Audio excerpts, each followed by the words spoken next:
somebody paid for it. Her concept in her song of freedom is kind of different. But all concepts of freedom are different. Not just her, but does anybody know who wrote this song? Chris Christopherson, okay? So we know that Janice was free. We need to take this off. We know that Janice was free in her song, and her concept of freedom comes from being, what we think of as a hippie. But she grew up a suburban, middle-class, well-educated, white girl, basically.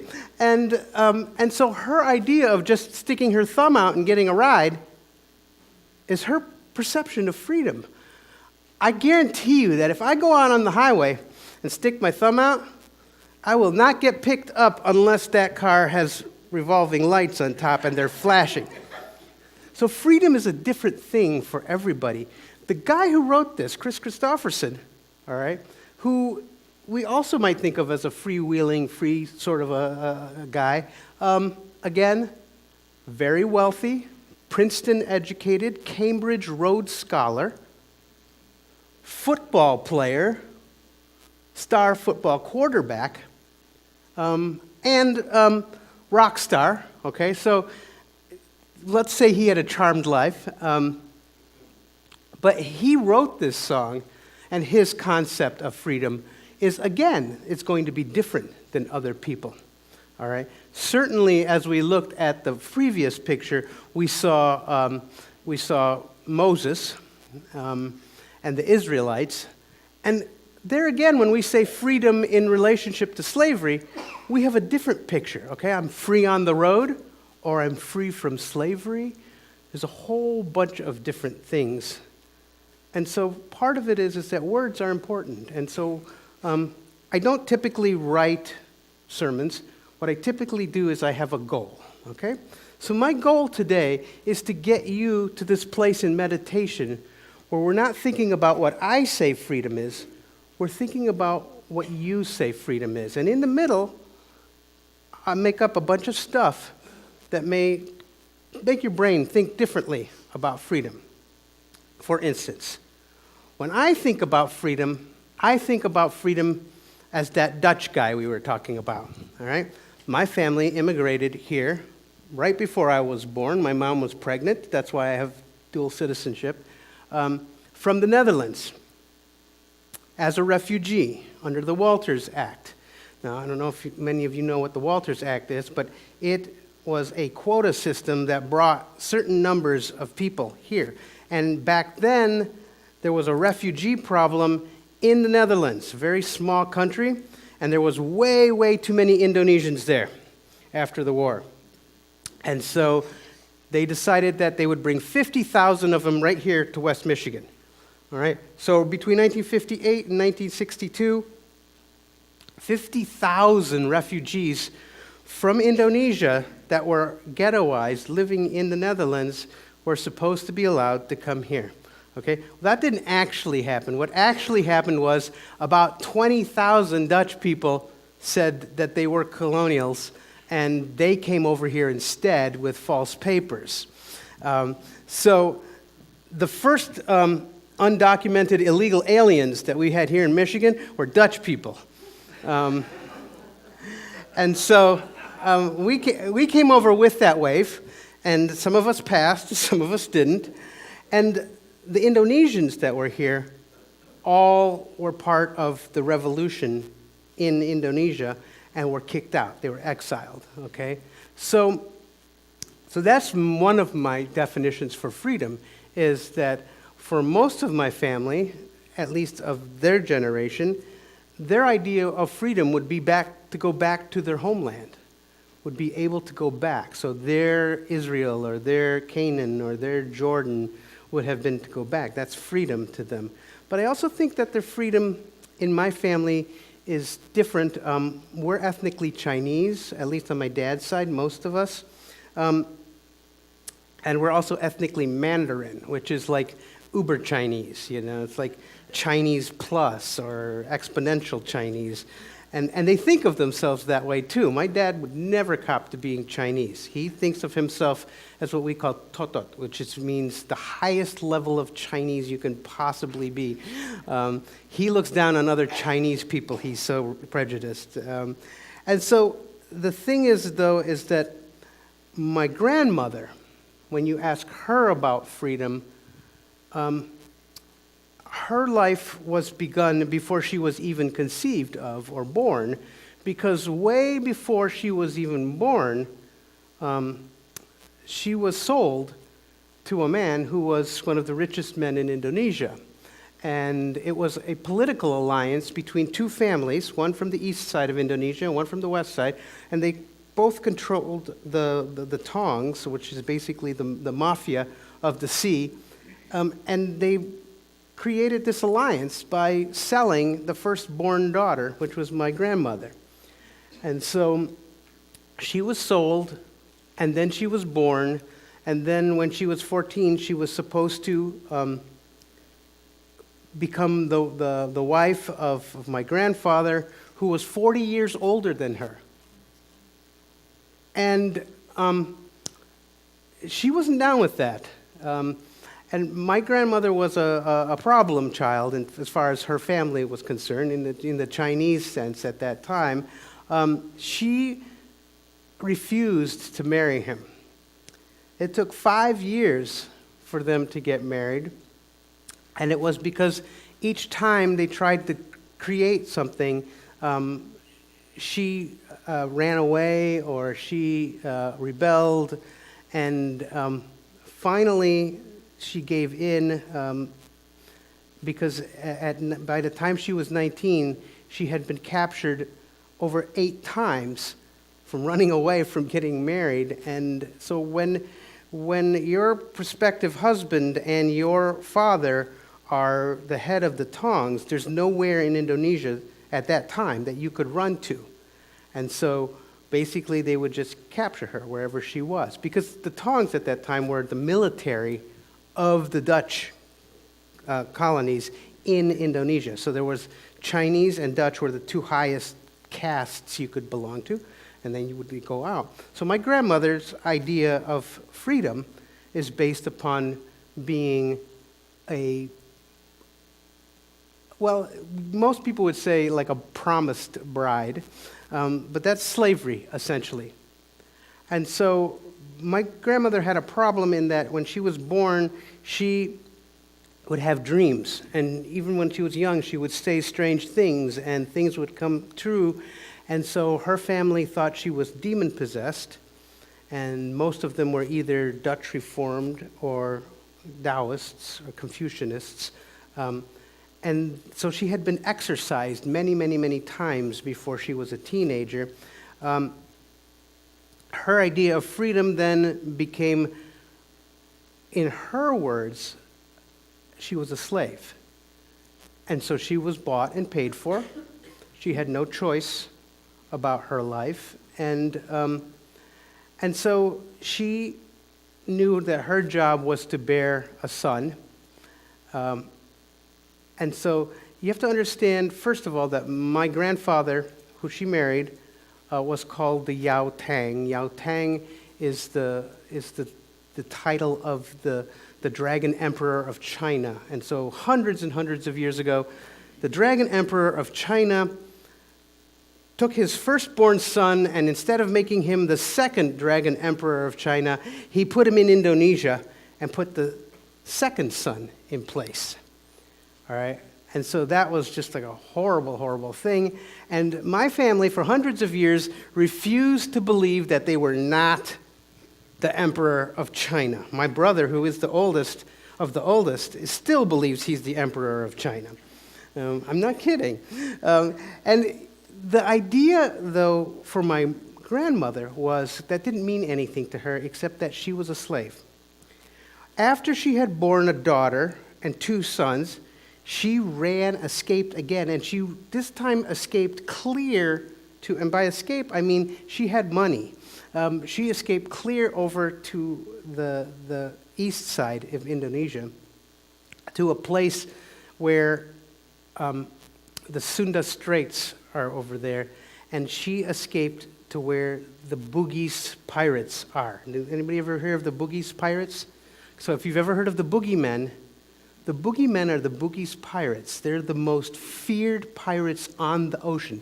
To this day, 20% of all piracy happens because the Boogie's Pirates still are taking ships between Australia and Singapore and Japan, and in that strait, you have a good chance of being taken aside by the Boogie's Pirates. And I'll tell you another story some other time about them. But that's where she hid, thinking that they couldn't get to her, all right? But she had to leave her children. And so my grandfather threatened to kill his own children in order to force her to come back. And she came back. She had one more son by him, and then she basically refused to speak to him, have sex with him, or do anything with him, even though she was a captive prisoner in her own house. He literally, at that time, bought her house 1 block away, forbid her from seeing her own children, but imprisoned her in her own house. And then she ran away. Again. She ran away to a place that was in Celebes, and it was a place run by Pentecostals. So Ianla Van Zandt talks about being raised by Pentecostals. Now, if you are a Mandarin Chinese woman who is given to having fits and dreams and speaking in strange language and channeling thoughts and saying things, you may be exorcised if you are Dutch Reformed, as most people who assimilated to the colonial world were, or if you are a Confucianist, or if you were even a Buddhist. But on the east side of the country, where it was still wild, the Pentecostals had come in, and that's why I play the ukulele. My grandparents and my uncles all played 4-part bluegrass harmony, and we, I mean, if they were all alive today, we would all be going to Wheatland together and stuff. But the other thing about being on that side and being with Pentecostals and people who are much more American is that the Pentecostals believed that if you had gifts, if you spoke in tongues, if you rolled around on the ground, if you had the gift of healing, that was a good thing. And they didn't try to exorcise you. They basically put you in charge of the churches. And so you'd be sitting out there and we'd all be holy rollers together and stuff. So my grandmother was accepted by them for the first time. And so she became part of their community and orphanages. And when she was part of the orphanage, she adopted a young woman who was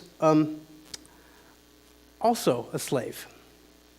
And so that young woman who was a slave because in Indonesia at the time, it was legal to kill your second-born daughter. If you had a first-born daughter and a third-born daughter, and you had a middle daughter, you could kill the daughter, or you could sell her, or you could just leave her by the roadside. The law actually encouraged you not to have a middle daughter. My mom was a middle daughter, and that's who was adopted by my grandmother. So my grandmother did not raise her own children, she raised my mother. My mother was in the orphanage because they didn't know what to do with her. Most of her family looked like me. I mean, exactly like me. If you looked at all my cousins, I'm just the skinniest one. I know that's hard to believe. I'm just the skinniest one of 11 that all look pretty much exactly like me with different lengths of hair. All right, I have the least amount of hair. But the other thing about it was that my mom was born with blonde hair. So her Dutch grandfather somewhere had this gene in him, and while he was in a POW camp, he was a Dutch colonel in a POW camp, the family ran around, this is in the 30s and 40s during the First Revolution and World War II, running away from both the government and the Japanese. So my mom had, by the time she was in the orphanage, been sold 4 times by her own mother to infertile couples who, and this was a custom at the time, that you sold a daughter to an infertile couple so that the infertile couple would have a child.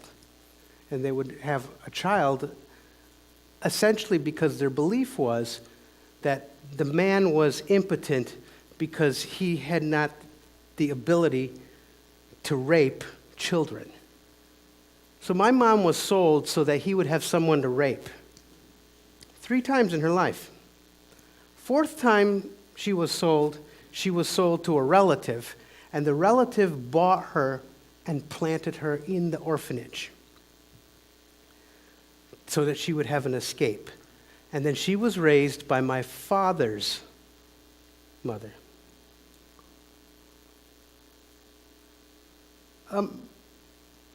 I didn't know any of this until I was living in the Black Hills in South Dakota, like right around the turn of the century, if we could say that. So it's like right around 2000. My mom comes to visit us, and she says to me one day, she's going over to meet the neighbors. She comes back from our neighbor's house. My mom is very gregarious. Everybody loves her. By the time she left the Black Hills, they were all her friends and not mine. She comes back one day with this giant box, right? She comes back with this box and she says, "Oh my God, look at all of this stuff that they're throwing away." And she's got carrots and potatoes and cabbage and covering the box, the entire box, she has a pig skin that is this big enough to cover the whole box. And it's like raw pig skin, and turn it over, and it's like, it's fat back. It's the back of the pig. And she thinks she's in heaven.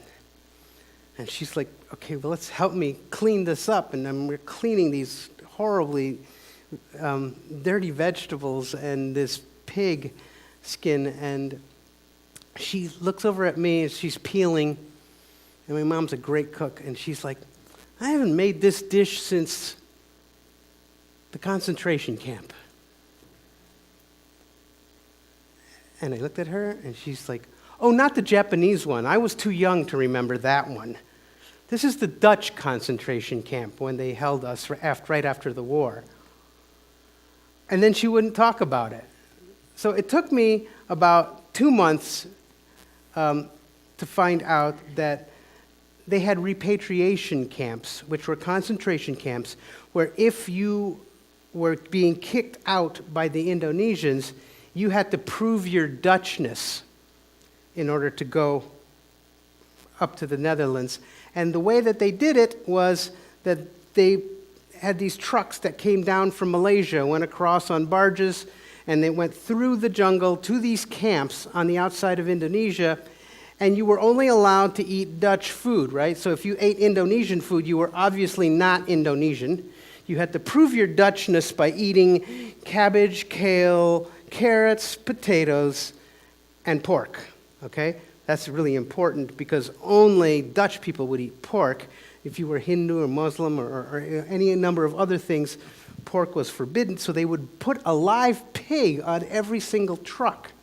So my mom is 8 years old, and her job in the concentration camp is to unload the trucks, sort the vegetables that are rotten from the ones that are still edible, and the pig is long dead, and so her job is to strip the back off the pig. The only part of the pig that doesn't rot is the fat back and the bacon. And they would make a Dutch dish called stampot. Stampot means steamed and smashed. And that was the method of cooking of Dutch cuisine. Nobody ever puts the word Dutch and cuisine together, okay? Steam, smash. And that was the dish, all right? You take everything, you clean it as best you can. You don't steam it, actually. You boil it, okay? But you boil it till the water's gone, and that's what steaming is in the Netherlands, right? And then you just smash the crap out of it, and then you fry it in the fat back. All right, so you just kind of give it flavor by frying it in the back that was preserved in salt. All right, that's sort of Dutch bacon, is the wrong side of the pig. And so, as my mom slowly revealed this recipe, she revealed the fact that she was not just in a concentration camp, but two concentration camps, but also that she was a slave 3 or 4 times in her life. Now, I'd asked my mom over the years how she can be so, and if you've ever met her, she's very happy, very gregarious. Everybody loves her. She cooks for everybody, and given her life, I would ask her, how is it that you can still like people or trust people, or, you know? And in her way of thinking, like, being married to my dad was a form of slavery that she had to escape from. Being an Indonesian was something she had to escape from. Being ghettoized in the Netherlands was something she had to escape from. Not having an education. To her, the idea of slavery and freedom takes on many, many, many guises, except this acceptance inside of her that you're not allowed to do lots of things in life. Slavery or the lack of freedom is not something that she was born thinking is possible for everybody. There's a guy named Colin Woodward who wrote this book about the 11 nations of the United States, because I want to bring this home to us here. He believes that the United States is not a country, but is actually 11 places, nations, countries that he has identified that all have their own culture, their own history, their own beliefs, and their own languages. And the example that he uses in there is the word freedom. We live in the North, okay? So in his world, we are in Yankee land, all right? So how many of you believe that freedom is a right that you are born with? Pretty much everybody, yeah. Did you know that they don't use that word in the South? They use the word liberty, all right? In the East Coast, in the old English system, they use the word liberty, all right? Give me liberty or give me death. They'll say, give me freedom. And we up here use those words interchangeably. But liberty is something that is granted to you. You are not born with liberty. Only certain people get liberty. Only certain people are at liberty. Only certain servicemen get a liberty. Liberty is not freedom. It is something that is given to you. You don't even earn it. All right? So when we say all men are born free, we mean all landed gentry, white, English colonists. That's what free is, okay? Those are the only people that have a guarantee of freedom, and it is because of their right of gentryhood, of being a gentleman, all right? So in that world, the world of colonial 1776, freedom was not something that everybody had. When the Yankees pretty much took over the North, those are German Teutonic people, they came escaping the Prussians, the Ottoman Empire, and all of those other things. They believed that freedom was a right. So all of these things that I want to leave you with is the idea of what is freedom. So let's go into a meditation. Can you give me a little bit of the... it sounds so much better when he plays it. So close your eyes, and I want you to think about, what does freedom mean to you? What is your freedom? Or better yet, because what do we want to change? What is your slavery?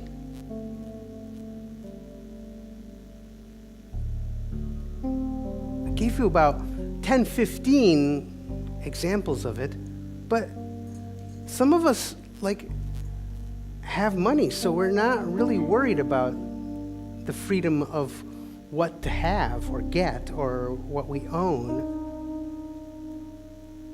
But are you happy in your situation, in your marriage, in your body? Are you a prisoner to your own health? What is your freedom? And if you were to become free, what were you to become free from? What is your slavery?